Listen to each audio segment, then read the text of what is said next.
அனைவருக்கும் கணித வணக்கம். இப்போ பார்க்க போகிறது 8ஆம் வகுப்புக்குரிய கணக்கு வாழ்வியல் கணிதம்ங்கிற யூனிட்ல பயிற்சி 4-1ல் 12வது கணக்கை பார்க்க போகிறோம். உள்குறி வரை வினாக்கள்ல உள்ள கணக்கு.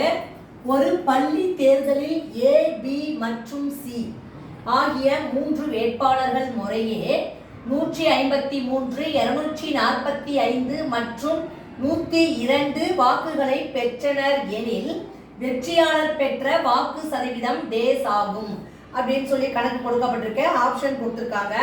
இந்த கணக்கை பொறுத்த வரைக்கும் ஏபிசிங்கிற 3 வேட்பாளர்கள் எவ்வளவு வாக்குகள் பெற்றிருக்காங்கன்னு போட்டிருக்காங்க. அதை வச்சு நம்ம வாக்கு சதவீதம் கண்டுபிடிக்க போறோம். அதிகமாக பெற்ற வாக்கு சதவீதம் என்ன அப்படின்னு சொல்லி கேட்டிருக்காங்க. அப்ப இதை பொறுத்த வரைக்கும் முதல்ல நம்ம என்ன செய்யறோம், மொத்த வாக்குகள் என்னென்ன இருக்குன்னு பார்ப்போம். 153 பிளஸ் 245 பிளஸ் 102. இதை ஃபர்ஸ்ட் நம்ம என்ன பண்றோம், மொத்த வாக்குகளை முதல்ல கூட்டிக்கிறோம். கூட்டினோம்னா 5 3 8 2 10 மீதி 1 4 9 1 10 மீதி 1 2 3 4 5ன்னு வருது. அப்ப மொத்த வாக்குகள் 500ன்னு வந்துருச்சு. வெற்றியாளர் பெற்ற வாக்கு அப்படிங்கிறப்ப எது அதிகமான வாக்குகள் பார்த்தீங்கன்னா 245. அப்ப 245 இங்க போட்டுக்கிறேன். இது வெற்றியாளர் பெற்ற வாக்கு, அதிகமாக பெற்ற வாக்கு.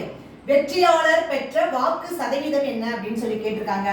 அப்ப சதவீதம் என்பது நம்ம என்ன செய்யணும், 245ங்கிற வாக்குல டோட்டல் மொத்த வாக்குகள் எவ்வளவு 500, அது இன்ட்டு 100.